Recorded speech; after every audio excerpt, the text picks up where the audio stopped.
Aujourd'hui, je voudrais parler du mécanisme de la bénédiction. La première chose que vous devez savoir, c'est que la bénédiction est un pouvoir. Si tu n'as pas la bénédiction, même en travaillant, tu n'as que le juste assez. Tu n'as pas le débordement. C'est pour ça que, avant de faire quoi que ce soit, vous devez vous repositionner dans les couloirs de la bénédiction. Parce que servir, travailler, faire une affaire, sans être béni, ne vous donne que des miettes. Laban a parlé avec sa bouche. Il a dit, j'ai été prévenu par divination, mais Dieu m'a dit que le Seigneur m'a béni à cause de toi. Or, quand Jacob arrive, Laban a quand même des troupeaux. Laban a quand même des richesses. Ça veut dire que Laban travaille, mais il a des miettes. Et quand Jacob arrive avec son pouvoir, donc sa bénédiction, lorsque Jacob travaille, les choses se fructifient. L'un des signes qui montre que vous êtes béni, c'est que ce que vous faites produit, mais pas le juste assez, produit en abondance. Quand vous gérez une réunion dans votre lieu de travail, ah non, c'était très bien, c'est toujours différent. Ce sont les signes et les marques de la bénédiction. D'aucuns vont dire que vous voulez vous montrer. Non, non, non, c'est pas que vous voulez vous montrer, c'est la bénédiction qui veut vous montrer. C'est le pouvoir de la bénédiction qui veut vous montrer. Pourquoi? Parce que Dieu veut se démontrer à eux. Le mécanisme de la bénédiction répond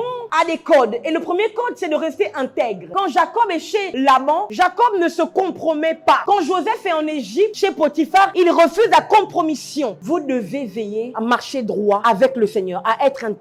L'autre code de la bénédiction, c'est de savoir ce que vous avez. Jacob a dit, vous savez vous-même que j'ai servi votre père de tout mon pouvoir. Jacob sait qu'il n'a pas de la chance. Jacob sait que ce n'est pas le hasard. Jacob sait que ce n'est pas l'intelligence. Jacob sait que c'est quelque chose de mystique. C'est un pouvoir qu'il a, qui fait que quand il travaille, les choses produisent. Si vous n'êtes pas au courant de ce que vous avez un pouvoir en vous, ça ne produit pas. Je vous explique mieux. C'est comme quand vous devez résoudre un problème mathématique. Si vous n'avez pas les formules, ça ne fonctionne pas. Pour nous les chrétiens, nous devons savoir que le fait de transporter Jésus, c'est un grand pouvoir. Parce que Jésus est la source de la bénédiction.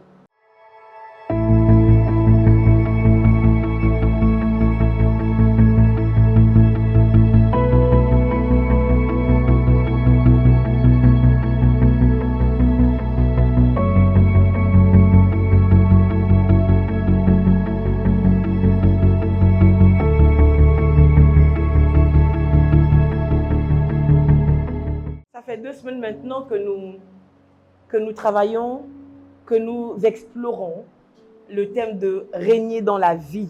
Alléluia. Et la semaine dernière, en tout cas, j'ai reçu des retours sur l'histoire de l'inquiétude. Visiblement, c'était une très belle révélation. Alléluia. Où j'expliquais que, en réalité, lorsque nous sommes inquiets, nous déclenchons le pouvoir de maman. Alléluia. Et si nous déclenchons le pouvoir de maman, nous allons demeurer dans le manque. Parce que maman est un mauvais maître. Alléluia. Mais au lieu de nous inquiéter pour notre lendemain, pour ce que nous allons manger, boire, comment nous allons nous vêtir et pour tout ce qui concerne notre vie matérielle, alléluia, nous ferons mieux de faire ce que l'apôtre Paul dit en Philippiens 4. Alléluia. Faites connaître tous vos besoins. Amen. À Dieu, par des prières, des supplications avec des actions de grâce. Amen. Je vous conseille de lire le passage. Alléluia. Et donc, je disais que faire connaître nos besoins à Dieu par la prière est différent de s'inquiéter. Alléluia. Or, les chrétiens excellent dans l'art de s'inquiéter, dans l'art de s'inquiéter. Et ce que Dieu veut aujourd'hui, en tout cas pour Sanctuaire de gloire, c'est que qu'importe ce qu'il y a devant nous, qu'importe les difficultés auxquelles nous faisons face, il s'attend à ce que nous soyons non pas inquiets, mais plutôt confiants, que notre confiance soit tournée vers lui. Alléluia. Et aujourd'hui, je voudrais continuer là où je me suis arrêtée la semaine dernière.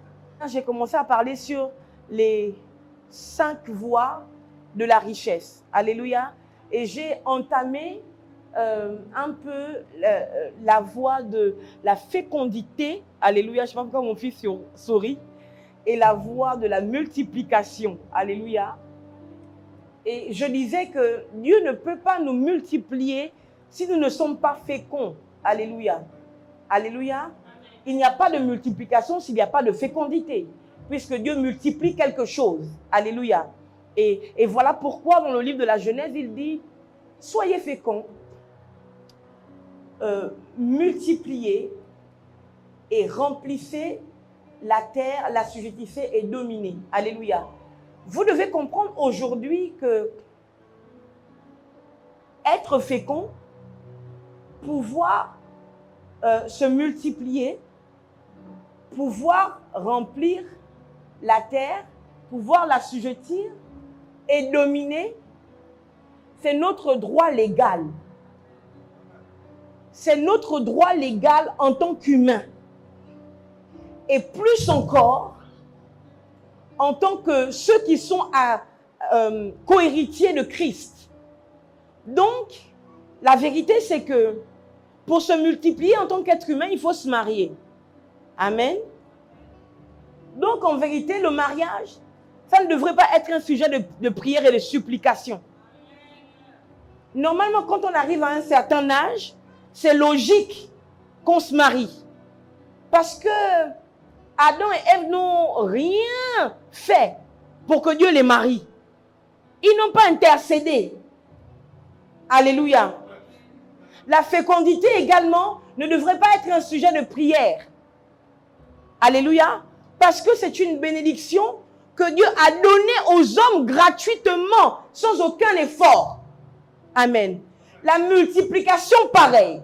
Ça ne doit pas faire partie de nos sujets de prière. Ça doit être évident, logique. Alléluia. Qu'on se multiplie. Avoir une certaine domination. Assujettir. Que tout soit sous nos pieds. Que tout soit sous notre contrôle. Et quelque chose également d'évident. Alléluia. Parce que la vérité, c'est que ça fait partie de la bénédiction. Et si vous êtes spirituel, en lisant le livre de la Genèse où Dieu bénit l'homme et la femme, ils n'avaient fait aucun péché. Ils n'avaient aucune malédiction. Ils ne viennent pas de Lebamba ou de Mandji ou de Makongogno pour citer les villes du Gabon. Ils ne viennent pas de Yamoussoukro, non, ou de Yopougon. Ils ne viennent pas de là-bas pour citer Abidjan, alléluia, la Côte d'Ivoire, alléluia. Ils ne viennent pas de Port-au-Prince. Hein? C'est ça? Ils ne viennent pas de là-bas pour citer les Antilles, alléluia. Ils ne viennent pas de là-bas, mon Jami. Ils ne viennent pas de Lumumbashi, pour citer le Congo. Ils ne viennent pas de là-bas, amen. Ils sortent directement de Dieu. Donc ils n'ont pas les liens. Ils n'ont pas les histoires de leur grand-père était en alliance avec les esprits maléfiques des eaux. Oh, leur grand-mère a dansé le bouiti. Oh, leur tante était combien. Il n'y a pas ça dans leur sang. Je nous parle. Il n'y a pas ça dans leur sang pour dire que il faut couper les liens. Ils ont été maudits. C'est pour ça que Dieu les bénit. Donc la bénédiction n'est pas le contraire de la malédiction. Je peux redire. La bénédiction n'est pas le contraire de la malédiction. La bénédiction est le b.a.-ba de la spiritualité. Oui! C'est la base. Être béni, c'est la base. Quand on est attaché à Dieu, c'est le b.a.-ba. Sauf que c'est devenu une denrée rare. Même dans l'église. Donc il y a un problème. Il faut donc découvrir c'est quoi le problème. Pourquoi la bénédiction est devenue une denrée rare? Et je comprends que la bénédiction nous vient de Dieu. En réalité, la bénédiction nous vient directement de Dieu. C'est pour ça que je me demande comment les gens font pour être sans Dieu. Alléluia. Je ne crois pas que quelqu'un soit béni sans qu'il se soit passé quelque chose avec Dieu. Croyez-moi. Même les grands païens, les grands satanistes, ils sont bénis parce que il y a quelqu'un dans leur lignée qui a fait quelque chose avec Dieu. Parce que la bénédiction, c'est le résultat de Dieu. La bénédiction, c'est la chose de Dieu, c'est la pratique de Dieu sur l'humanité. Le diable n'a aucune bénédiction à donner à qui que ce soit. Et tenez-vous bien, même les semblants de bénédiction qu'il vous donne, c'est pas à lui. Il les prend au béni. Mais c'est pour ça qu'il fallait être à transaction. Quand il parle à Jésus, et il dit, si tu te prosternes et m'adores, je te donnerai tous ces royaumes et leur gloire. Car ils m'ont été... Mais c'est lui qui parle. C'est Satan qui parle. Même Satan dit la vérité. Bon, il a volé. car ils m'ont été donnés. Est-ce que je te parle? Donc Satan lui-même, il sait qu'il n'a rien à donner. Pour pouvoir donner, il faut qu'il aille voler quelque part. À plus forte raison Dieu. Nous qui sommes en Dieu, en fait, on n'a pas d'effort à fournir pour avoir la bénédiction. Alléluia. Et donc aujourd'hui, puisqu'il s'agit de régner dans la vie, je vais parler du mécanisme de la bénédiction. Jesus, Nanga. Alléluia. Aujourd'hui, je voudrais parler du mécanisme de la bénédiction. La première chose que vous devez savoir, c'est que la bénédiction est un pouvoir. Ah, je sens que La première chose que vous devez intégrer, c'est que la bénédiction est un pouvoir. Tous ceux qui manquent de bénédiction sont sous emprise de ceux qui sont bénis.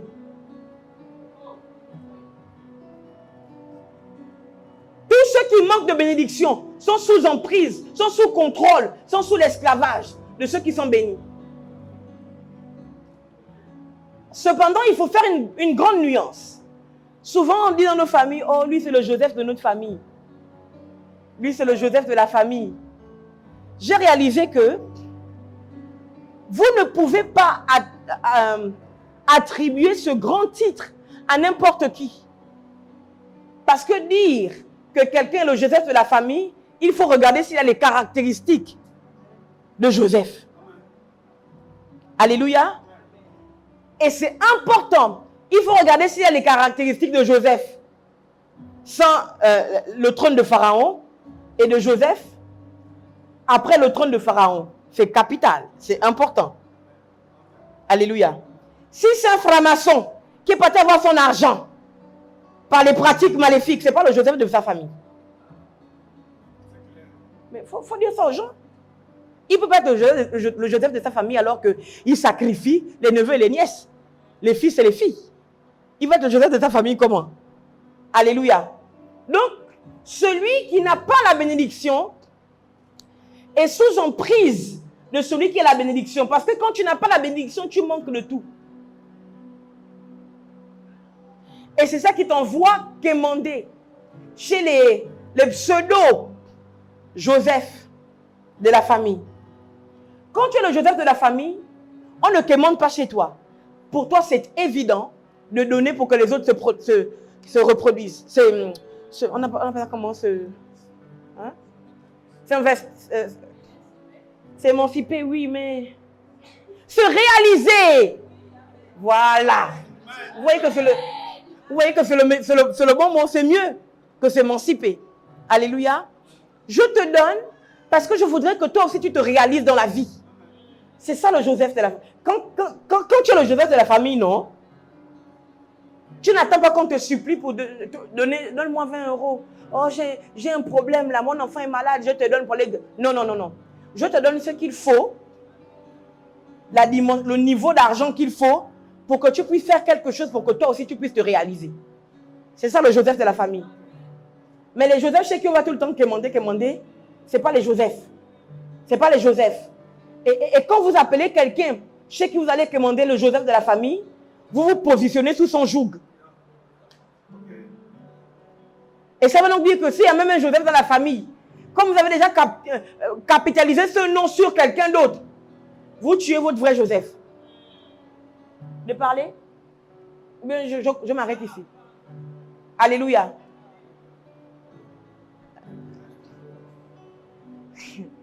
Donc je disais que la bénédiction est un pouvoir. Alléluia. Et ceux qui sont bénis, qu'importe ce qu'on peut faire contre eux, qu'importe ce qu'on peut leur dire, ils sont toujours bénis. Ceux qui sont bénis, qu'importe les plans qu'on fomente contre eux, qu'importe ce que le diable est en train de faire dans le secret, à travers les hommes, à travers les femmes, de son entourage ou bien de loin, je vous dis la vérité, il est toujours fort.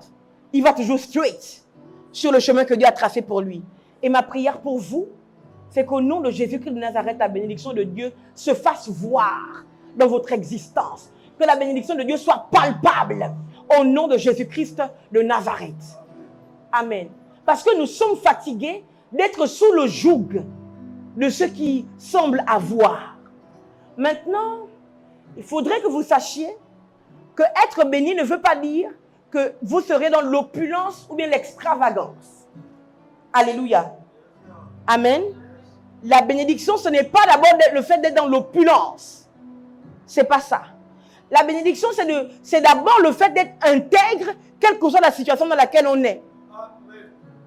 Je peux redire.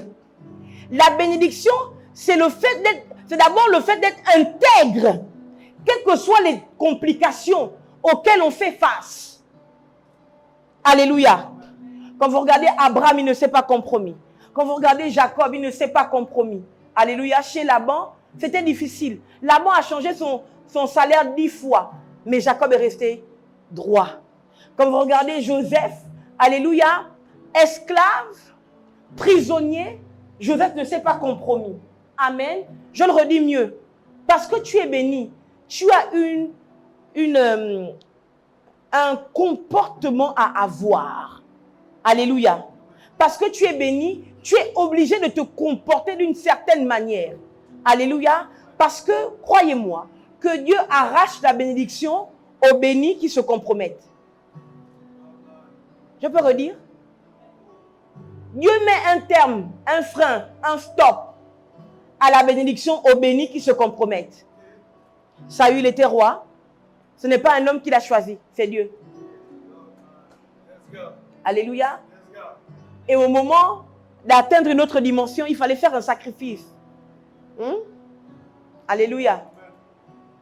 Le prophète Samuel lui a demandé de l'attendre. Samuel a tardé pendant 7 jours, Samuel n'est pas allé.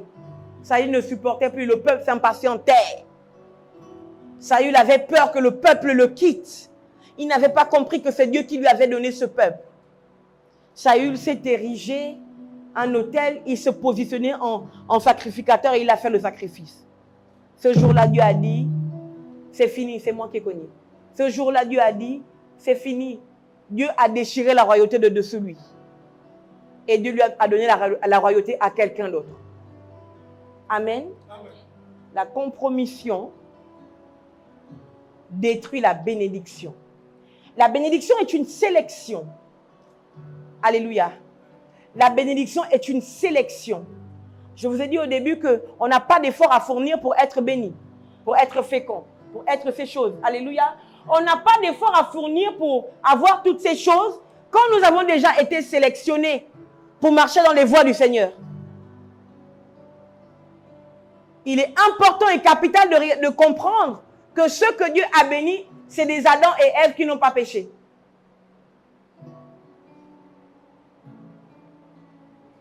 Je peux redire. Ceux sur qui Dieu libère la bénédiction, c'est Adam et Ève qui n'ont pas péché. Et on le voit clairement. Quand ils pêchent, Dieu libère des malédictions sur eux. Alléluia. Mais parce que c'est un père responsable, il libère des malédictions avec des portes de sortie. Oui, Dieu n'est pas un démon. Dieu est Dieu. C'est pour ça que je ne comprends pas, grande parenthèse, les parents, les frères et sœurs, les amis, qui sont en colère avec les personnes qu'ils ont soi-disant aimées. Et puis ça ne finit pas. Comment? Comment tu peux te fâcher avec ton enfant au point de fermer ton cœur pour toujours? Vous expliquez ça comment? Comment tu peux être en colère contre ton soi-disant frère? Alléluia. Pour toujours. Il paraît que tu l'as aimé. Non. Il y a un problème. Donc, même quand Adam et Ève ont fait un péché très grave qui a bouleversé toute la création, alléluia, Dieu, quand il libère les malédictions, il y a toujours une porte de sortie. Je nous parle. Alléluia. Est-ce que c'est possible pour nous aujourd'hui d'avoir l'attitude qu'il faut, le cœur qui garde la bénédiction? Alléluia. Le cœur qui tient la bénédiction. Je vais le dire mieux. Le cœur qui garde captive la bénédiction. Alléluia. Parce qu'il y a un type de cœur qui garde la bénédiction captive. C'est quoi ce type de cœur? Ce type de cœur, c'est un cœur qui est facile, qui pardonne facilement. Un cœur qui oublie facilement. Le cœur qui ressemble au cœur de Dieu. Alléluia. C'est aussi simple que ça. Le cœur qui ressemble au cœur de Dieu. C'est ce cœur qui garde la bénédiction. Amen. Je ne sais pas si je nous parle ce matin. Saint-Esprit ne nous permet pas de dire ce que tu n'aurais pas dit. Si c'est toi qui avais ce micro doré en physique, ce matin, cet après-midi, je prie au nom de Jésus que tu contrôles toutes choses maintenant et que tu rendes claire la révélation de ta parole ce matin. Au nom de Jésus-Christ de Nazareth. Amen.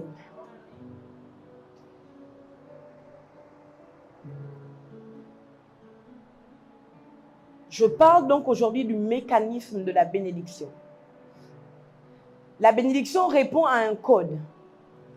Alléluia. La bénédiction ne se gagne pas par subterfuge. Alléluia. Quand nous sommes avec Christ, nous n'avons pas d'effort à fournir pour avoir la bénédiction. Je nous explique mieux. Notre bénédiction, c'est Jésus. Alléluia. Parce que c'est en lui et à travers lui que nous pouvons tout avoir. Je vais le redire mieux. Si tu es béni à cause ou grâce à Christ, ça veut dire que tu as quelque chose à faire pour que la bénédiction soit palpable. La bénédiction, c'est une parole, c'est une onction, alléluia, mais qui se matérialise par des choses concrètes. Alléluia. Il y a une parole qu'on libère sur vous quand on prie pour vous, quand on prêche la parole de Dieu. Amen. La parole de Dieu, c'est la bénédiction. C'est la parole qui nous rend éligibles ou qui nous introduit dans la bénédiction. Amen. La parole de Dieu détient l'onction nécessaire pour vivre la bénédiction. Alléluia. Maintenant, pour que la bénédiction se matérialise, nous avons nous aussi quelque chose à faire. Crois-moi que si tu restes enfermé dans ta maison, assis sur ton canapé, à regarder Netflix, matériellement, elle ne se produira pas. Alléluia. Le sage dit, jette ton pain dans les eaux et avec le temps, il te reviendra. Donc, tu as quelque chose à faire. Alléluia. Et il dit, le texte des Proverbes qui dit, un peu de sommeil, un peu croiser les mains, alléluia, et la pauvreté te surprendra. Merci, Pasteur Antonia, je sais que tu vas chercher le texte. Ça veut dire que la bénédiction qui doit se matérialiser déteste le sommeil, déteste l'oisiveté, déteste le fait d'être stagnant, déteste la paresse, déteste le fait de ne rien faire. Alléluia. Je te parle. Oui, je vais le lire pour les gens, comme ça va rester dans leur esprit et comme ça ils auront peur. C'est Proverbe 24 à partir du verset 33. Non, 32 d'abord, c'est parce que c'est beau ce qu'il dit au 32. J'ai regardé attentivement et j'ai tiré instruction de ce que j'ai vu. Donc c'est un constat. C'est un constat qu'il fait. Il dit un peu de sommeil. Il n'a même pas dit beaucoup. Mais il faut lire la Bible comme c'est écrit. Il n'a pas dit beaucoup de sommeil. Il a dit un peu de sommeil. Alléluia. Ça veut dire que quand tu travailles à un projet, je vous dis la vérité, il y a des moments où on ne dort pas. Il y a des moments où on ne dort pas. Tu dois réfléchir au projet, tu dois mettre les choses en place, tu dois aller frapper les portes pour... C'est ça là. Il y a des moments où tu ne dors pas. Où tu dors parce que ton corps est obligé de dormir. Mais sinon, tu es toujours sur le qui-vive, en éveil. Un peu de sommeil. Donc, ceux qui aiment beaucoup dormir là, je ne cite les noms des personnes. Je demande juste ce que le pasteur Kécha en pense ou le ministre Fleur. Qu'est-ce que vous en pensez de ma déclaration? Sans citer le nom de personne. Je demande juste conseil au ministre Fleur, au pasteur Kesha et à mon fils Kenan. Qu'est-ce que vous en pensez? Hein? Je n'ai cité le nom de personne, je demande juste des conseils aux 3 personnes là. Qu'est-ce qu'elles en pensent? Alléluia. Un peu de sommeil, un peu d'assoupissement, un peu croiser les mains pour dormir. Yeah! Et la pauvreté te surprendra comme un rôdeur. Et la disette comme un homme en armes. Mais c'est trop grave. C'est trop grave. Ça veut dire que la pauvreté rôde. Elle rôde comme le diable, comme un lion rugissant. Vous comprenez? Ça veut donc dire que la pauvreté n'aime pas les gens en activité. La pauvreté n'aime pas les gens en activité. Parce qu'il dit un peu croiser les bras pour dormir. Et la pauvreté te surprendra. Ah, je dois demander si les conseils à Maïli. Je vous demande les conseils, hein, ministre Kelly, par rapport au sommeil.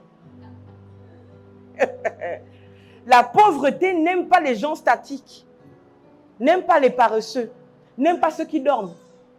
Quand vous bougez trop, vous êtes en activité, la pauvreté ne peut pas venir. Alléluia. Et il dit donc la pauvreté rôde, elle rôde. Alléluia. Puis il dit, la disette, c'est un autre esprit. La disette. Et la disette comme un homme en armes. Donc la disette vient même armée. Mais c'est vrai. Dès que la disette arrive, elle tue le fait de pouvoir avoir l'argent, elle tue le fait de pouvoir te nourrir, elle tue le fait de pouvoir avoir la disette tue tout. Vous n'avez pas remarqué? Quand tu es dans la disette. Mais la disette, c'est de manquer de tout. La disette, c'est manquer de tout. Donc, elle ne vient pas vers toi, bras ballants. Elle vient avec des armes. Mon Dieu. On lit même la Bible là bien. Parce que si on lisait bien la Bible, on n'allait pas jouer. Alléluia. Ceux qui nous combattent le plus ont des armes. Et nous refusons de prendre nos armes. En fait, je te dis la vérité. Si tu ne veux pas vivre ce que tu as vécu hier, il faut faire aujourd'hui quelque chose de différent de ce que tu as fait hier. C'est fini, il n'y a pas de magie. Maintenant, je vais redire un autre truc. Après, je vais commencer ma prédication. La prière ne rend pas riche. Dis à ton voisin. Dis à ton voisin que la prière ne rend pas riche. Redis encore à ton voisin que prier Jésus ne rend pas riche. Prier Jésus ne... Tu peux redire encore à ton voisin, prier Jésus ne rend pas riche. Voilà, maintenant redis que prier Dieu au nom de Jésus aussi ne rend pas riche. Voilà. Redis-lui, prier Dieu, non, le Père au nom de Jésus ne rend pas riche. Maintenant redis, prier Dieu au nom de Jésus contribue à te rendre pauvre. Redis.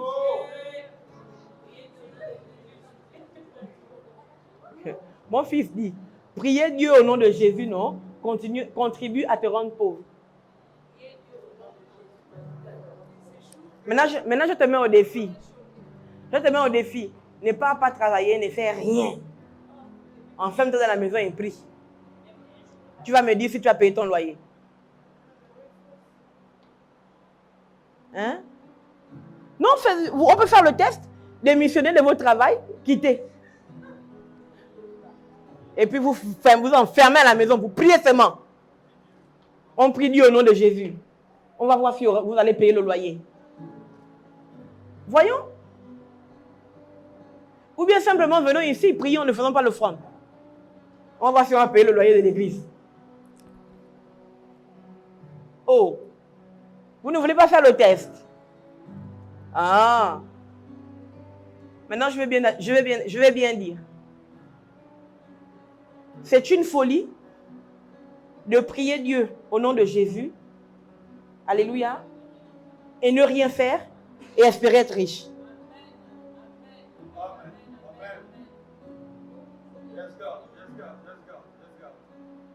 Maintenant, je vais maintenant commencer ma prédication.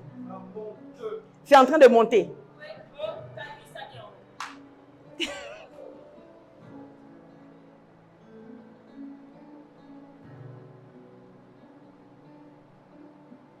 Nous allons explorer la vie d'un personnage. J'aimerais qu'on me trouve Genèse 30 à partir du verset 27. Genèse 30, 27 dans une autre version. Moi, j'ai la seconde 21. Je veux une autre version, s'il vous plaît. Laban répond, sois bon pour moi.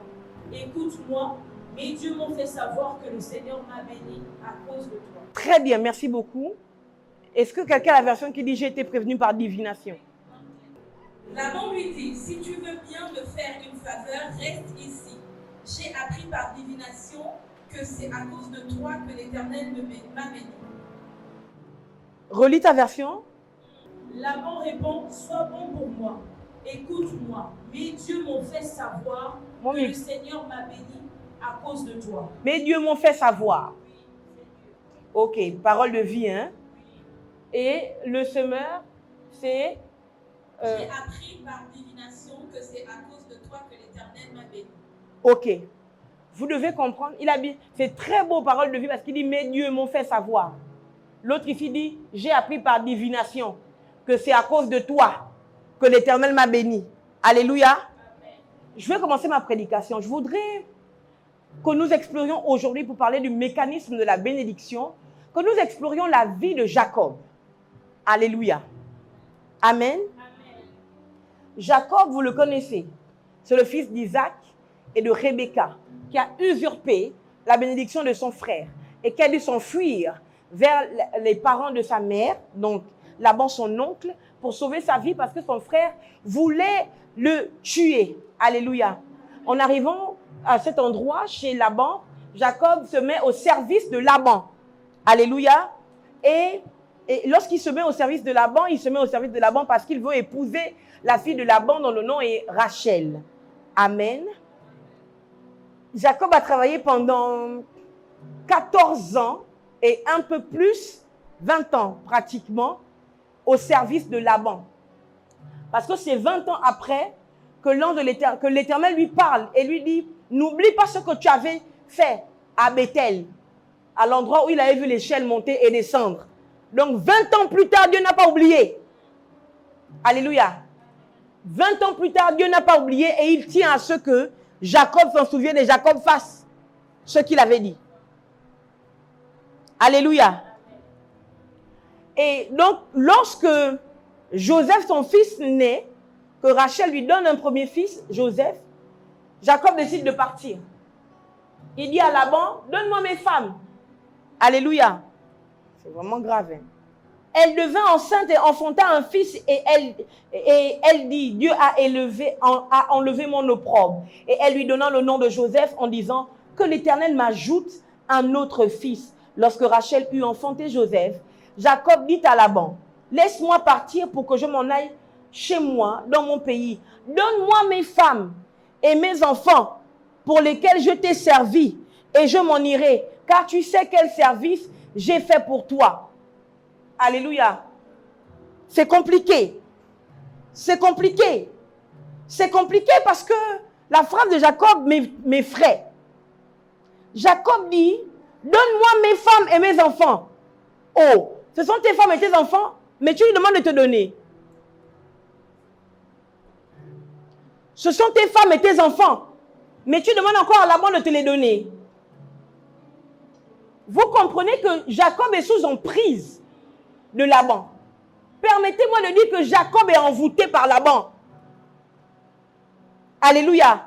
Et l'arrivée de Joseph, qui est vraiment un type de Christ, comme je vous ai dit au live sur le prélude de transaction. Alléluia, de The Great Night. Joseph est un type de Christ. Joseph est un libérateur. Alléluia. Donc, quand Joseph, c'est le type du sauveur. Quand Joseph naît, c'est comme si l'envoûtement est brisé. Jacob se réveille et il dit qu'il veut partir. Alléluia. Et ça me choque parce que Jacob va vers chez Laban, son beau-père, et aussi son employeur. Il lui dit, donne-moi mes femmes et mes enfants. Je vais rentrer chez moi. Mais ce sont tes femmes. Ce sont tes enfants. Comment tu lui demandes encore de te les donner? Ça veut dire que tout ce que Jacob avait dans la maison de Laban appartenait à Laban. À un moment donné, il faut prendre son indépendance. Alléluia. À un moment donné, il faut prendre son indépendance. C'est pour ça que Dieu dit l'homme quittera son père et sa mère et s'attachera à sa femme. Alléluia. Amen. Parce qu'il y a des personnes malveillantes qui vous font croire que vous êtes libre.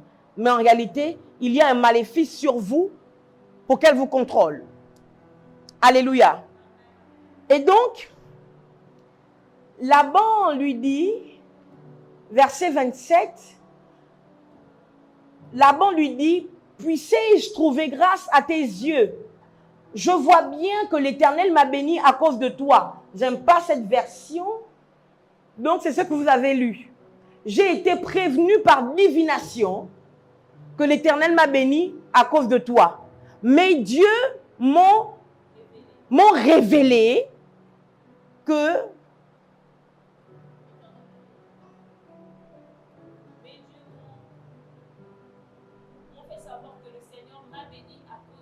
mais Dieu m'ont fait savoir que le Seigneur m'a béni à cause de toi. Bien étrange comme phrase. Ces dieux l'ont fait savoir que le Seigneur.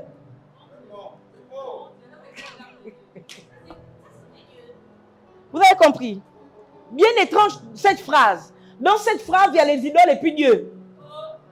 Et puis les idoles disent à leurs adeptes que Dieu, le Seigneur.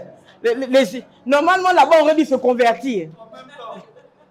Mais là-bas, il restait sorcier. C'est grave. Il y a des gens où le salut ne peut jamais aller. Oui, il y a des zones où le salut ne peut pas aller. Je vous dis la vérité. Donc, dans la même phrase, non, tout est clair. Ces dieux lui ont dit que le Seigneur.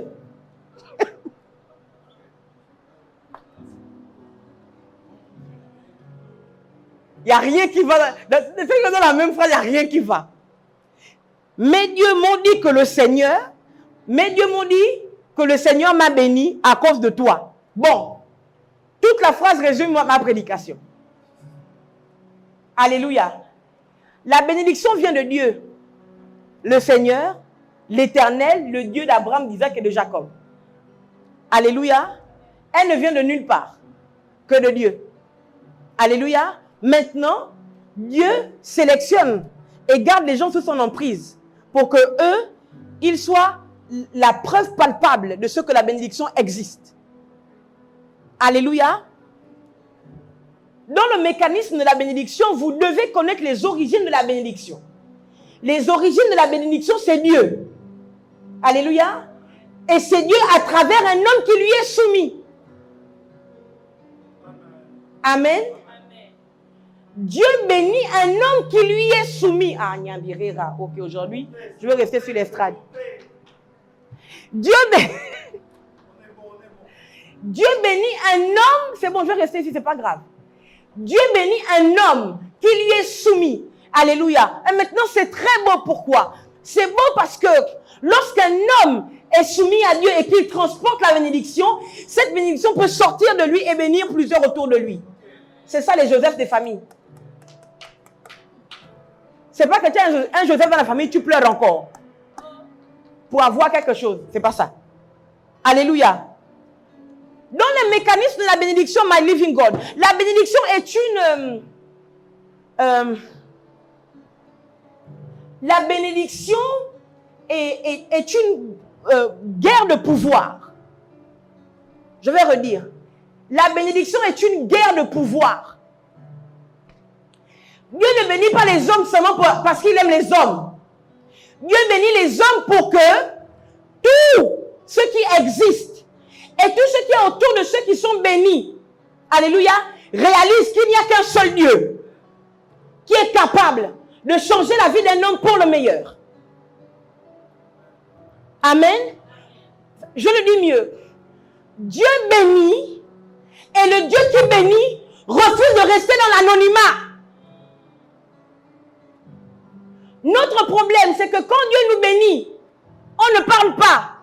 On garde le Dieu bénisseur dans l'anonymat. Si Jacob n'a pas fait la publicité, les idoles de Laban l'ont fait. Je parle la parole de Dieu sur toi. Et ce que je demande à Dieu, c'est de te bénir de telle sorte que toute onction maléfique, tout Dieu différent du Dieu d'Israël que tu pries, dans ta famille, dans ton lieu de travail, soit obligé de se soumettre et confesser que c'est l'Éternel qui bénit et que c'est l'Éternel qui est Dieu. Alléluia. Je ne sais pas dans quelle dimension Jacob présentait son Dieu.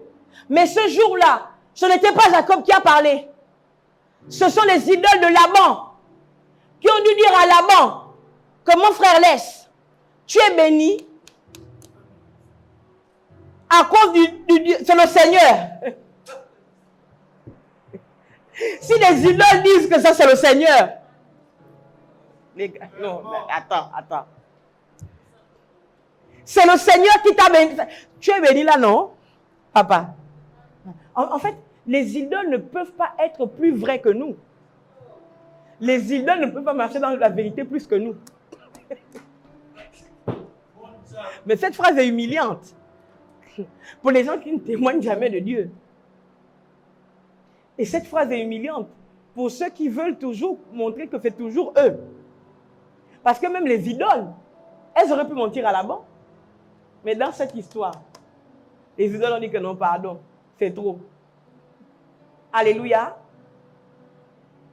Donc les idoles de Laban disent à Laban que là où tu es béni, là non, c'est pas nous.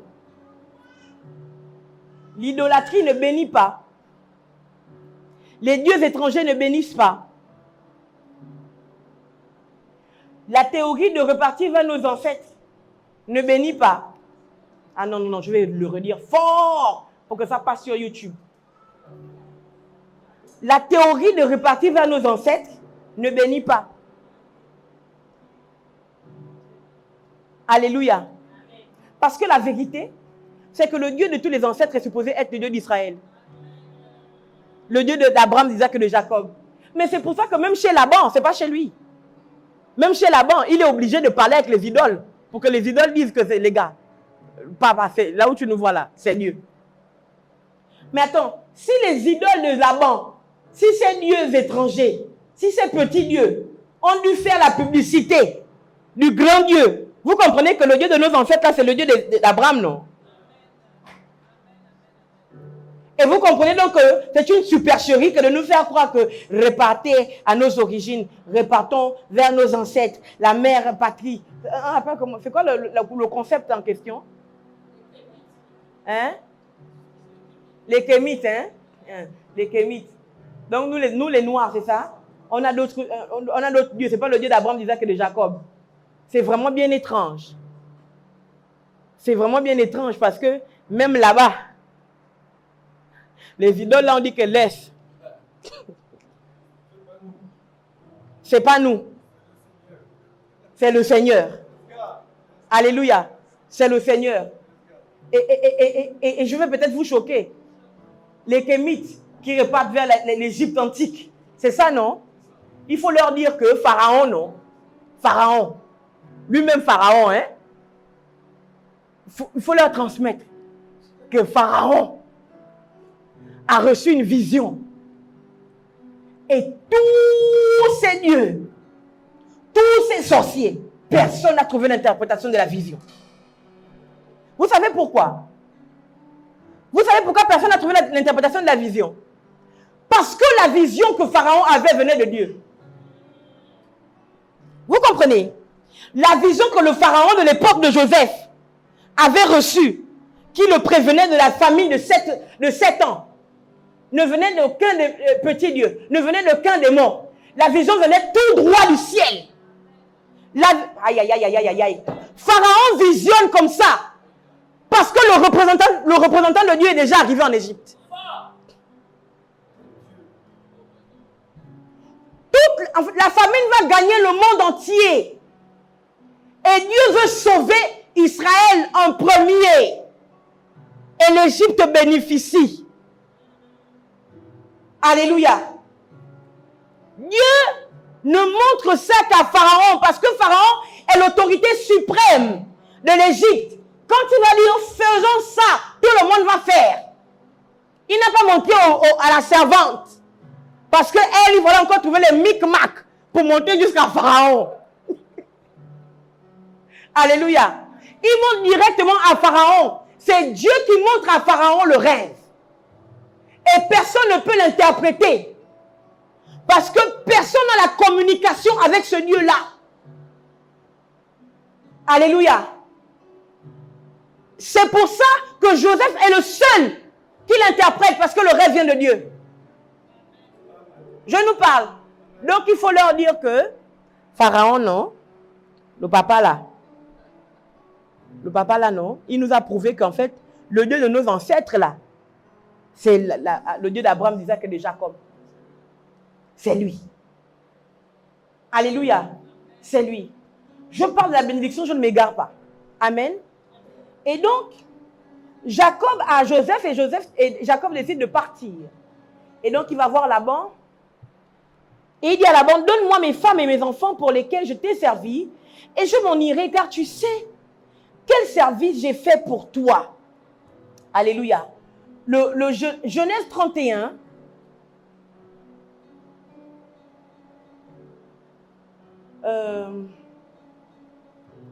Genèse 31.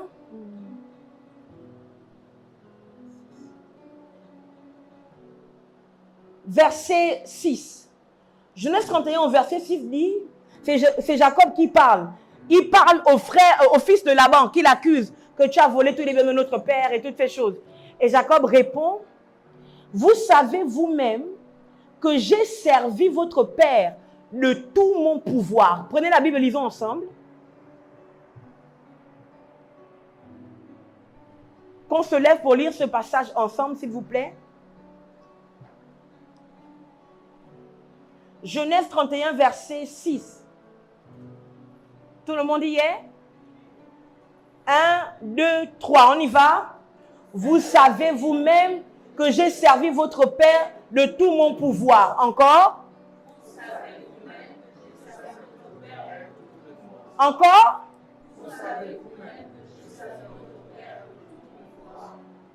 Vous savez vous-même, merci, asseyez-vous. Vous savez vous-même que j'ai servi votre père de tout mon pouvoir. Donc même servir, on sert avec un pouvoir. Et c'est quoi ce pouvoir? Très bien. Ce pouvoir, c'est la bénédiction. Parce que si tu n'es pas béni, même si tu sers, ça ne produit pas. Si tu n'es pas béni, même si tu sers, tu ne vis pas la multiplication. Je peux te redire. Si tu n'as pas la bénédiction, même en travaillant, tu n'as que le juste assez. Tu n'as pas le débordement. C'est pour ça que, avant de faire quoi que ce soit, vous devez vous repositionner sur les voies de la bénédiction. Alléluia. Amen. Avant de faire quoi que ce soit, vous devez vous repositionner dans les couloirs de la bénédiction. Parce que servir, travailler, faire une affaire, alléluia, sans être béni, ne vous donne que des miettes. Maintenant, je vous explique mieux. Laban a parlé avec sa bouche. Il a dit, j'ai été prévenu par divination. Mes dieux m'ont dit que je suis béni, que le Seigneur m'a béni à cause de toi. Or, quand Jacob arrive, Laban a quand même des troupeaux. Laban a quand même des richesses. Alléluia. Ça veut dire quoi? Ça veut dire que Laban travaille, mais il a des miettes. Amen. Laban travaille, mais il a des miettes. Et quand Jacob arrive avec son pouvoir, donc sa bénédiction, alléluia, lorsque Jacob travaille, amen, les choses se fructifient. L'un des signes qui montre que vous êtes béni, c'est que ce que vous faites produit, mais pas le juste assez, produit en abondance. Je peux redire. L'une des choses qui montre que vous êtes béni, c'est que ce que vous faites prend. Quand vous faites quelque chose, on trouve que c'est comme... C'est quand vous chantez qu'il y a l'onction. C'est quand vous gérez une réunion dans votre lieu de travail, c'est là que, ah non, c'était très bien. C'est toujours différent. Ce sont les signes et les marques de la bénédiction. Alléluia. D'aucuns vont dire que vous voulez vous montrer. Non, non, non. C'est pas que vous voulez vous montrer, c'est la bénédiction qui veut vous montrer. C'est le pouvoir de la bénédiction qui veut vous montrer. Pourquoi? Parce que Dieu veut se démontrer à eux. Alléluia. La bénédiction, donc le mécanisme de la bénédiction répond à des codes. Et le premier code, c'est de rester intègre. Quand Jacob est chez Laban, Jacob ne se compromet pas. Quand Joseph est en Égypte, chez Potiphar, il refuse la compromission. Alléluia. Avec la femme de Potiphar, il refuse de marcher en dehors des voies du Seigneur, même en prison et même en Égypte, à la primature. Alléluia. Vous devez veiller à marcher droit avec le Seigneur, à être intègre. Alléluia. L'autre code de la bénédiction, c'est de savoir ce que vous avez. Alléluia. Jacob a dit au chapitre 31, au verset 6, il dit, vous savez vous-même que j'ai servi votre père de tout mon pouvoir. Jacob sait qu'il n'a pas de la chance. Jacob sait que ce n'est pas le hasard. Jacob sait que ce n'est pas l'intelligence. Jacob sait que ce n'est pas une question d'intellectualisme. Jacob sait que c'est quelque chose de mystique. C'est un pouvoir qu'il a, qui fait que quand il travaille, les choses produisent. Alléluia. Si vous n'êtes pas au courant de ce que vous avez un pouvoir en vous, ça ne produit pas. Je vous explique mieux. C'est comme quand vous devez résoudre un problème mathématique. Si vous n'avez pas les formules, ça ne fonctionne pas. Alléluia. Ça ne fonctionne pas. Alléluia. Qu'importe toutes les connaissances que vous avez, si vous n'avez pas la connaissance de cette notion que vous devez résoudre, alléluia, ça ne produit pas. Maintenant, je vais le dire pour nous les chrétiens. Nous devons savoir que le fait de transporter Jésus, c'est un grand pouvoir. Parce que Jésus est la source de la bénédiction. Alléluia. Notre problème, c'est que nous ne sommes pas bénis. Pourquoi? Parce que nous ne réalisons pas que Jésus n'est pas venu seulement pour qu'on ait le ciel.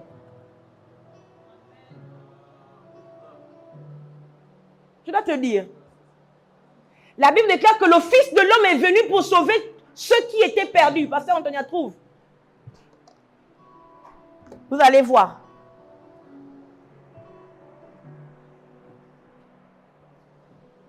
Le Fils de l'homme est venu sauver ceux qui étaient perdus. Car le Fils de l'homme est venu chercher et sauver ceux qui étaient perdus. Ok. Bon, continue un peu, mais bon, j'ai dit. Oui. Les gens écoutent les paroles de Jésus, alors ils continuent en racontant une histoire.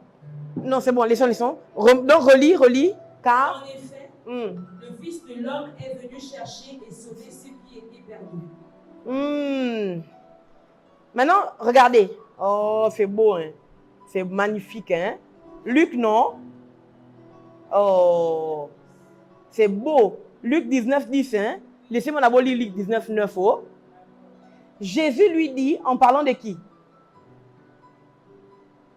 Mais de Zachée. Jésus lui dit, le salut est entré aujourd'hui dans cette maison, parce que celui-ci est aussi un fils d'Abraham. Car le Fils de l'homme est venu chercher et sauver ceux qui étaient perdus. Regardez vous-même, ceux-là c'est quoi? Ceux-là c'est eux. Donc on ne parle pas des hommes. Logique. Logique ici, donc il parle donc de quoi? Puisqu'on parle de l'histoire de Zachée. Oh non, oh Charlie, tu prêches. Tu prêches. Non. Je vous raconte l'histoire. Jésus est en train de passer. Zachée est un publicain, c'est un collecteur d'impôts. Zachée est très riche. Alléluia. Et Zachée a entendu parler de Jésus et il a l'opportunité de voir Jésus. Il grimpe sur un sycomore. Et Jésus arrive, il dit, Zachée descend, car soir, aujourd'hui, je vais souper chez toi. Donc, ce n'était pas un hasard que Jésus passe par là. Jésus savait exactement ce qu'il faisait. Alléluia. Et il rentre dans la maison. Amen. Et il soupe. Il y a les publicains, les païens, donc ceux qui ne sont pas chrétiens, les potes de Zachée, même les Romains. Donc, vraiment, voilà. Vous voyez ce que je veux dire? Tous les collecteurs d'impôts. Et les gens s'offusquent. Ils disent que, mais lui là, mais vraiment, finalement, il est même qui? Il mange avec ces gens de mauvaise vie. Alléluia. Et pendant qu'ils sont en train de festoyer, Zachée dit que, oh, je vais rendre tout ce que j'ai volé aux gens. C'est ce que Zachée dit. Je vais rendre tout ce que j'ai volé aux gens. Hein? Et puis même ce que je rends là, s'il en faut encore plus, je vais donner encore même plus. C'est pas ça qu'il a dit. Et hein, combien de plus? Je donnerai encore 4 fois plus. Regardez comment il est riche. Il veut rembourser à toutes les personnes qu'il a volées. Et il peut même donner 4 fois plus. Combien il est riche, hein? Parce que le thème qui nous rassemble depuis 2 semaines, c'est régner dans la vie, non? Et là, on s'est arrêté sur la richesse. Aujourd'hui, on parle de la bénédiction. Maintenant, regardez. Il dit... Et donc, quand Jésus voit comment Zachée, se tenant devant le Seigneur, lui dit, voici Seigneur, je donne aux pauvres la moitié de mes biens. Et si j'ai fait tort de quelque chose à quelqu'un, je lui rendrai le quadruple. Hein? Donc si j'ai volé à quelqu'un, parce que si je lui rendrai le quadruple, quoi? Si je fais tort, ça veut dire que si j'ai volé à quelqu'un, je vais lui rendre 4 fois plus. Alléluia, regardez. Jésus lui dit, le salut est entré aujourd'hui dans cette maison parce que celui-ci est aussi un fils d'Abraham. Après il dit, car le fils de l'homme est venu chercher et sauver ceux. C'est pas C-U-I-X pour parler des hommes. Ceux de parler d'une chose. Vous avez fait l'école. Ceux démonstratifs. Hein? Alléluia. Pour parler de l'objet. Il ne parle pas de l'homme parce que si c'était les humains, ça devait être C-E-U-X. Alléluia. Il dit, le fils de l'homme est venu chercher et sauver ceux qui étaient perdus. Maintenant, on se demande, mais attends, où est le rapport? Où est le rapport? Le rapport est où? Jésus dit ça juste quand Zachée pose l'acte de donner aux pauvres et que s'il a volé aux gens, il leur rendra 4 fois plus. On parle de quoi? Mais de la richesse? De la richesse? Mais vous ne comprenez pas ce que j'essaie de dire. On parle, donc, quand il dit que le Fils de l'homme est venu chercher et sauver ceux qui étaient perdus, on a perdu quoi? On a perdu la richesse. Je veux le dire mieux. On a perdu la bénédiction. On a perdu la richesse. On a perdu la domination parce que dans la domination, il y a tout. Il y a la richesse, il y a la notoriété, il y a la bénédiction, il y a tout dedans. C'est pour ça qu'il dit, soyez féconds, multipliez, remplissez la terre et la sujettissez et dominez. Dominer vient à la fin parce que dominer regroupe tout ce qui est cité précédemment. Alléluia. Donc il dit, le Fils de l'homme est venu chercher et sauver ceux qui étaient perdus. Donc en réalité, ce qui nous manque, qui nous a quittés après le péché, c'est notre richesse. Alléluia. Ce qui nous a quittés après le péché, c'est la richesse. C'est ce qui fait de nous des dominateurs. Ce qui nous permet de dominer dans la vie. Et c'est grave, pourquoi? Parce que lorsque Zachée pose cet acte, on a l'impression que Zachée se dépouille. Donc il devient moindre. Il s'amoindrit. Il se dépouille de sa richesse. Parce que quand tu donnes, alléluia. Or, nous croissons quand nous donnons. Pour nous croissons quand nous donnons. Et c'est lorsque Zachée parle du fait que si j'ai fait du tort à quelqu'un, je lui rendrai 4 fois plus. C'est là que Jésus dit, ah, le salut est rentré. Donc tu ne peux pas dire que tu as le salut. Et tu n'es pas béni au point de donner. Tu ne peux pas dire que tu as le salut. Alléluia. Et tu n'es pas béni au point de donner. C'est pour ça que moi, je je demande, quel est cet Ésaü, le frère de Jacob, qui n'avait pas le salut? Mais Ésaü refuse l'argent de Jacob. Ésaü a une telle dimension de richesse qu'il n'en a pas besoin. On va être très surpris de voir quand on arrive au ciel Ésaü en train de danser vraiment avec le pagne attaché ici devant le Seigneur. Parce que dans toutes nos prédications, on a fait passer Ésaü pour limite même un incirconcis. C'est l'enfant d'Abraham, les gars. Et pour prouver que c'est l'enfant d'Abraham, même quand soi-disant l'Éternel l'a haï, il était riche. Parce que Jésus dit ici, car celui-ci, il dit, verset 6, aïe, aïe. Le salut, verset 9, le salut est entré aujourd'hui dans cette maison parce que celui-ci est aussi un fils d'Abraham. Parce que donc le salut rentre à cause d'eux. Parce que maintenant je me demande, le salut c'est Jésus, non? Mais le salut c'est Christ. D'accord? Et ensuite il dit à la fin, il dit, car, il explique ce qu'il a dit au-dessus. Car le Fils de l'homme regardez le texte, est venu chercher et sauver. Donc le salut pourchasse les gens. Le salut cherche les gens. Le salut cherche. Le salut pourchasse et cherche ceux, c'est eux, et ceux, c'est EUX. Alléluia. Le salut ne sauve pas n'importe qui.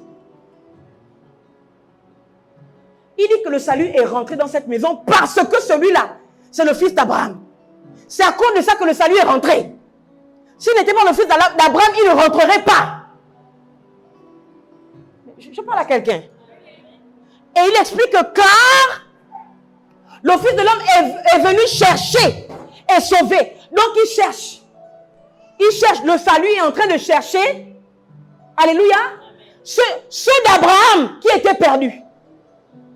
Or, la Bible dit quoi? La Bible dit que toutes les familles de la terre seront bénies en Abraham. Donc, vous comprenez que le fait d'être maudit est une supercherie de l'enfer. Je te parle. Alléluia. Maintenant, qui sommes-nous? Parce que nous aussi, le salut est venu nous chercher. Mais oui. Nous aussi, nous sommes aujourd'hui descendants d'Abraham, non pas dans la chair. Alléluia. Mais dans le sang, mais dans la foi. Alléluia.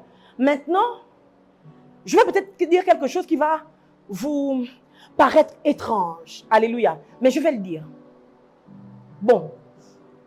On a dit que nous sommes descendants d'Abraham, non pas dans la chair, les nations non, qui ont accepté Jésus sont descendants d'Abraham, non pas dans la chair, mais dans la foi. D'accord? Or, le salut est rentré dans cette maison. Alléluia. Amen. Parce que lui, là aussi, c'est un fils d'Abraham. Qu'il me soit permis ici de suggérer que nous qui avons accepté le Seigneur, non, notre filiation à Abraham précède le salut.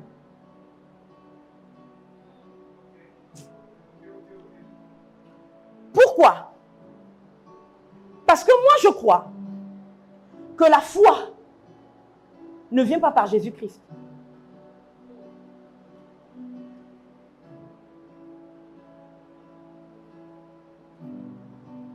La foi ne vient pas par Jésus-Christ. Si la foi venait par Jésus-Christ, tous ceux qui sont morts avant Jésus iront en enfer.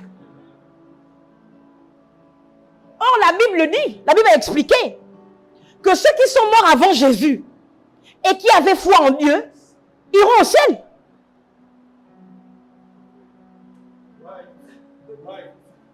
Alléluia. Donc, avant la mort et la résurrection de Jésus, le ciel était quand même ouvert, la porte du ciel était ouverte. On y entrait comment? Par la foi. Maintenant, regardez. Or, la foi vient de ce qu'on entend. Et ce qu'on entend vient de la parole de Christ. C'est écrit comme ça. Pas de Dieu, de Christ. Maintenant, la question, c'est celle-ci. Ceux qui sont morts avant Jésus et qui sont allés au ciel, on fait ça comment? Mais c'est simple. La Bible déclare qu'il a inscrit sa parole dans nos cœurs. Donc, nos arrière-grands-parents qui étaient à Lebamba, alléluia, ils avaient la parole de Dieu dans leur cœur. Tout le monde sait que tu ne dois pas voler. Ils ont appris ça où? Les 10 commandements là, la loi de Moïse. La loi de Moïse est écrite dans le cœur de chaque humain. La loi de Moïse est écrite dans les cœurs de chaque humain. Et donc, comment Dieu va sélectionner ceux qui sont morts avant Jésus, qui n'ont jamais entendu parler de Jésus? C'est ceux qui respectaient la loi de Moïse qui était inscrite dans leur cœur. Donc, quand toi aujourd'hui tu acceptes Jésus, tu es déjà un descendant d'Abraham par la foi. À cause de la foi que tes arrière-grands-parents, la loi de Dieu qui respectait dans leur cœur. C'est pour ça que quand le salut arrive, alléluia, le salut vient te chercher et te sauver. Parce que le fait que Dieu te sauve, c'est une sélection. Tu as été sélectionné d'avance pour bénéficier du salut. Bon, si tu as été sélectionné d'avance pour bénéficier du salut, ça veut dire que tout ce que le salut emmène, dont la bénédiction et la richesse, tu as été sélectionné d'avance pour vivre ça. Est-ce que je te parle? Alléluia. Qu'est-ce que ça veut donc dire? Ça veut donc dire que tant que tu ne refuses pas ton état là de rien, ça ne va pas te laisser. J'ai dit que le mécanisme de la richesse répond au fait que tu saches ce que tu as. Et ce soir, j'ose croire que par ma prédication, tu es au courant de ce que tu as. C'est pour ça que tu vas refuser, alléluia, de rester indéfiniment et incessamment dans cet état de manque qui ne t'arrange pas. La preuve que tu viens de là-bas, c'est que quand tu n'as pas, tu n'es pas en paix. Quand tu n'as pas, tu n'es pas en paix. Quand il te manque l'argent, il y a quelque chose en toi qui t'embête. Parce que ce qui était perdu, non, c'est le fait de tout avoir. C'est quand Adam a péché qu'il a perdu tous les bénéfices de l'Éden. C'est ce qui était perdu, la domination. Et bien entendu, on ne peut pas dominer, alléluia, sans richesse. Tu vas dominer sans richesse comment? La preuve, vos tontons qui sont dans les cercles ésotériques, qui ont beaucoup d'argent, ils vous contrôlent. Mais c'est eux qui décident si vous partez en France ou pas, pour faire les études. La vérité, c'est eux qui vous paient les études ailleurs, à l'étranger. Ils contrôlent toutes vos décisions. Même les parents qui n'ont pas, ils ne peuvent rien dire sur la vie de leurs propres enfants. C'est les tontons qui ont l'argent qui paient l'école qui parlent. Parce qu'on ne peut pas dominer sans richesse. Je veux dire mieux. On ne peut pas dominer sans l'argent. Est-ce que je peux avoir de quoi m'essuyer, s'il vous plaît? On ne peut pas dominer sans l'argent. Ça, c'est une parenthèse que je vous donne gratuitement. On ne peut pas dominer sans l'argent. Là où on vous dit que non, en tout cas, Christ est ma vie. Christ est ta vie, mais il n'est pas ton argent, maman. Il n'est pas ton argent. Il n'est pas ton argent, hein? Il n'est pas ton argent. Et même Christ lui-même ne veut pas que tu n'aies pas l'argent. Jésus, non, ça l'énerve que tu n'aies pas l'argent. Jésus, ça l'énerve, non, que vous n'ayez pas l'argent. Alléluia. Parce qu'il n'y a pas de domination sans explosion financière. Il n'y a pas de domination sans augmentation et multiplication financière. Il n'y en a pas. Il n'y a aucune domination. En fait, oh là là là là là là. Vous savez, vous pouvez... Oui, merci. Mais bien sûr, l'Ecclésiaste le dit, la sagesse du pauvre est méprisée. La sagesse du pauvre est méprisée. Mais ça me sert à quoi d'avoir la sagesse et d'être pauvre? Moi, je préfère être riche et pas être sage. Mais parce que le riche qui n'est pas sage domine le pauvre qui est sage. Je vous explique ça comment? Mais c'est ça que Salomon dit, qu'il a vu un truc étrange sous le soleil. Les esclaves sont sur les chevaux, et puis les maîtres, c'est eux qui marchent. Mais il y en a plein comme ça. Les chrétiens qui n'ont pas l'argent, qui les commandent? Ce sont leurs grands frères, leurs tatas, leurs mamans, qui ne sont pas chrétiens et qui ont l'argent. Et pourtant, on dit que quand on est chrétien, on est sage. La sagesse de Christ, on a l'onction. Votre onction ne vous servira qu'à prier, chauffer les bancs à l'église. Priez les prières fortes. Rakata, roko sapaya, kembe, kembe, kembe.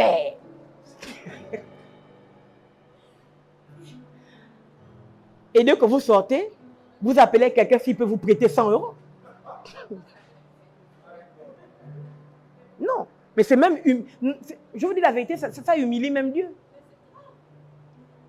Rokoto, rokoto, rekanuma, lipa, ripa. Dès que tu sors, on t'a coupé le forfait, les gars. Tu n'as plus Internet.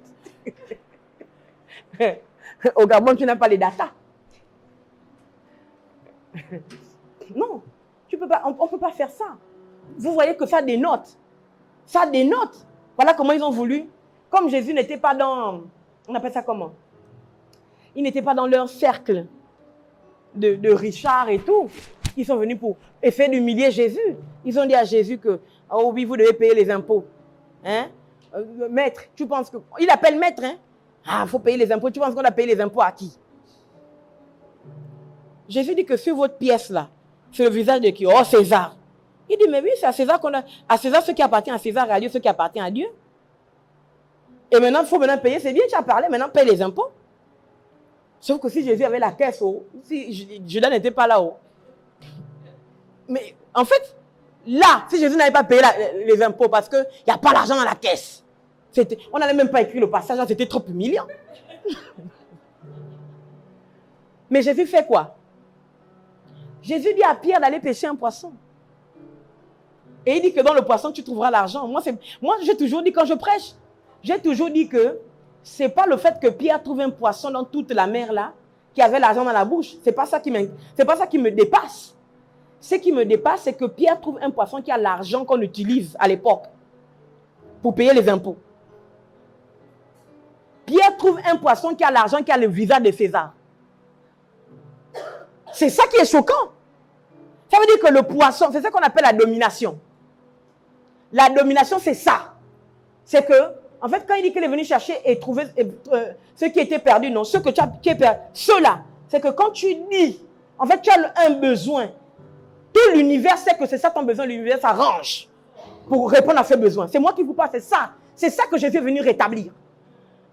C'est pour ça que dès le début, quand j'ai commencé la série, je vous ai mis le psaume 82, verset 6. J'avais dit, vous êtes des dieux, mais vous mourrez comme des hommes et vous tomberez comme des princes quelconques. Jésus est en train de discuter et Jésus doit payer les impôts à César. Jésus a pensé qu'un poisson va nous donner l'argent. Il envoie Pierre.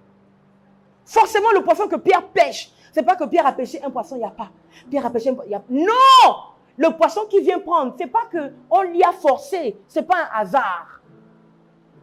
Permettez-moi de suggérer que Dieu, ou plutôt l'ange des eaux qui contrôle, qui travaille avec le Seigneur dans l'eau, a dit que le maître a pensé qu'il a besoin d'argent pour payer les impôts. Il envoie le poisson qui a l'argent. Le poisson qui a l'argent va directement dans l'hameçon de Pierre, ou dans le filet de Pierre. Pierre ouvre la bouche, le poisson qui a le visage, l'argent qui a le visage de César est là. C'est ça qu'on appelle la domination. La domination, c'est que tu arrives au stade où tu penses à quelque chose. L'univers lui-même s'organise pour que ça vienne à toi. Mais c'est pour ça que Jésus n'avait pas de maison, les gars. Vous savez que Jésus n'avait pas de maison, non? Même si j'ai trouvé un texte qui montre que Jésus avait une maison, mais ce n'est pas grave.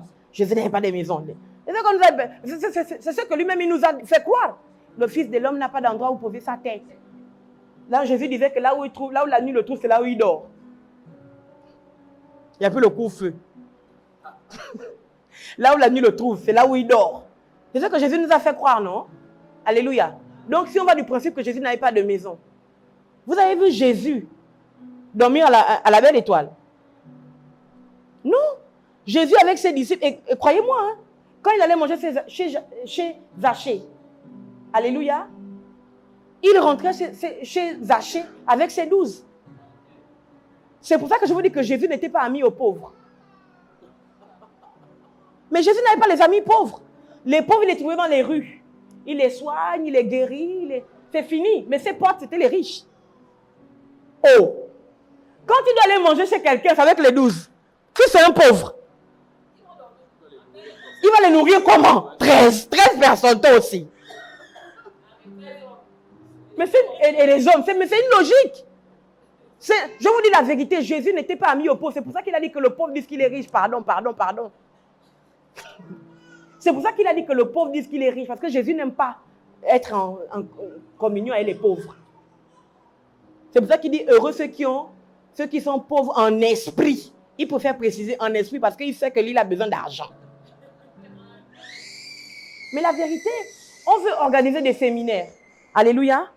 On veut organiser des séminaires et faire venir des orateurs. Mais on organise ça comment sans argent? On est bien content d'être dans la salle. Mais on paie la salle. Donc Jésus, même du haut de son trône, non, il veut qu'on ait l'argent. Je dois aller faire de Great Night au Gabon. On va faire ça comment? Il faut prendre les billets, non? Il faut aller faire de Great Night au Gabon? Alléluia. Il faut bien que on se dépêche. Jésus n'aime pas la pauvreté. Jésus a horreur de ça. Alléluia. C'est pour ça que le pauvre mourut. Le pauvre mourut. Jésus est devenu pauvre, non? Mais c'était le seul moyen qu'il avait d'aller sur la croix. Parce que si Jésus n'était pas pauvre, il n'allait pas aller sur la croix. Oh! Mais en fait, le jour où Jésus était mis à 1000% homme, avec toutes les tares des hommes là, c'était le jour de la croix. Dieu a vite désactivé la divinité ce jour-là pour que le cancer tombe sur lui, le sida tombe sur lui, la pauvreté tombe sur lui, le manque tombe sur lui, les blessures de l'âme tombent sur lui, toute la grâce de l'enfer tombe sur lui pour aller tuer une bonne foi. Tout sur la croix. Et le pauvre mourut, c'est le avec grand L, eux. Pour qu'il n'y ait plus aucun pauvre dans l'église. Il n'y a plus aucun pauvre qui s'accroche. Quand tu t'accroches à Jésus, c'est fini, la pauvreté te quitte. Alléluia. On va se lever, on va prier. Je vais continuer sur le mécanisme de la bénédiction dimanche prochain parce que il faut qu'on... Hein, Pasteur Antonia, c'est ça, non? Voilà. Je voudrais que nous prions. Aujourd'hui, j'ai introduit le mécanisme de la bénédiction et dimanche prochain, je vous montrerai des secrets pour faire fonctionner le mécanisme de la bénédiction dans vos vies. Alléluia. J'aimerais que tu pries maintenant et que tu dises à Dieu, Seigneur, j'ai appris que la bénédiction est un pouvoir. Parce que je suis au courant de cela. Que ce pouvoir se déclenche en moi au nom de Jésus. Prie maintenant. Je déclenche ce pouvoir, Seigneur. Je déclenche mon pouvoir de la bénédiction. Je déclenche le pouvoir de la bénédiction. Je déclenche le pouvoir au nom de Jésus. Je déclenche le pouvoir de la bénédiction maintenant. Au nom puissant de Jésus-Christ de Nazareth. Dans la vie de mon frère, dans la vie de ma soeur. C'est le Seigneur. Et nous promettons de te rendre toute la gloire. Dans le nom puissant de Jésus-Christ de Nazareth. Que cette semaine, Éternel, le nom puissant de Jésus, chacun de nous, chacun pour sa part, oh Dieu, puisse déclencher, voir, Seigneur mon Père et mon Dieu, ce pouvoir de la bénédiction se manifester dans son existence au nom puissant de Jésus-Christ de Nazareth. Amen.